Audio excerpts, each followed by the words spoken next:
Bapak, Ibu, Saudara-saudari, umat yang dikasihi Tuhan dimanapun berada. Biarkan mereka tumbuh bersama. Kita semua tentu pernah melihat, bahkan memiliki juga perangkat perekam yang dinamakan dengan CCTV atau kamera pengintai, lebih kurang demikian. Dengan alat ini, segala gerak-gerik orang, segala peristiwa dapat direkam dengan baik. Dan kemudian kelak, pada suatu waktu saat diperlukan, itu kemudian menjadi alat bukti. Bisa alat bukti untuk membuktikan adanya kejahatan, dan lain sebagainya. Hari ini, dalam bacaan Injil, kita mendengarkan bagaimana Yesus mengumpamakan kerajaan Allah itu seperti seorang tuan tanah yang punya ladang yang membiarkan lalang tumbuh bersama di antara gandum. Dan ketika para hambanya meminta untuk mencabut lalang itu, si tuan mengatakan, "Jangan cabut, biarkan mereka tumbuh bersama. Karena kalau dicabut, kemungkinan besar gandumnya juga akan tercabut juga." Saudara-saudari yang dikasihi Tuhan, apa yang ingin disampaikan dengan hantaran singkat tadi kaitannya dengan bacaan Injil hari ini? Kita semua mungkin pernah bertanya, jika Tuhan itu adil, mengapa masih ada kejahatan? Meskipun ada orang-orang baik, tetapi toh yang jahat juga tak pernah hilang dari muka bumi ini sepanjang sejarah.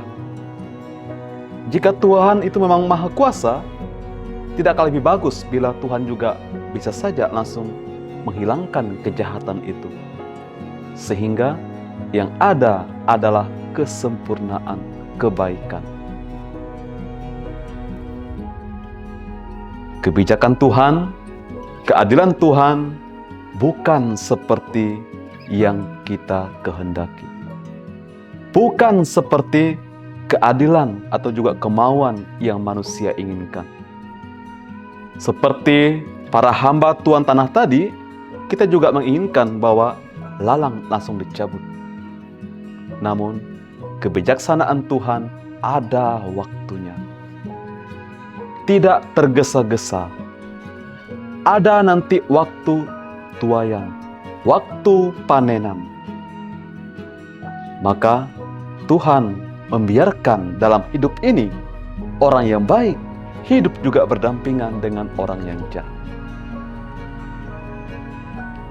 Bukan artinya Allah tidak adil, melainkan Allah justru tetap memberi kesempatan kepada orang jahat untuk juga bisa kembali bertobat sebelum waktu tuaian, waktu nanti panenan akan tiba. Karena nanti ketika sudah pada waktunya Tuhan akan menuai, maka alat bukti rekaman hidup kita masing-masing itulah yang akan menjadi tolok ukur Tuhan dalam mengadili setiap manusia. Seperti juga rekaman CCTV digunakan untuk membuktikan kejahatan atau juga kebaikan.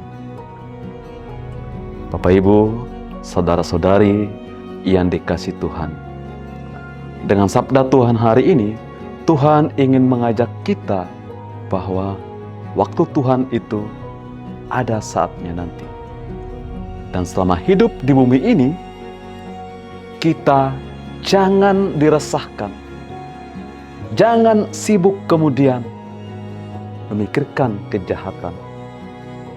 Hendaklah orang baik melanjutkan kebaikannya, hidup dengan baik.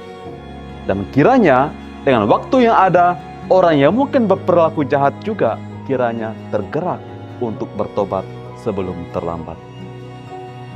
Dan kita juga seperti yang disampaikan Tuhan dalam bacaan pertama tadi, orang benar sayang kepada manusia, tulis penulis kitab kebijaksanaan. Maka kita juga diajak dengan sabda Tuhan hari ini untuk tidak mudah menghakimi, tidak mudah mengecap orang jahat. Kemudian dia mengambil langkah untuk menjauhi, mengucilkannya, bahkan tidak bergaul dengan orang itu. Semoga sabda Tuhan yang kita dengarkan hari ini juga semakin mendorong kita untuk tetap melakukan kebaikan, walaupun juga tetap ada yang tidak baik di sekitar kita. Dan kita yakin pada saatnya nanti juga Tuhan akan memberikan ganjaran terbaik kepada kita yang tetap setia dengan baik melaksanakan kehendak Tuhan sendiri. Tuhan memberkati kita. Amin.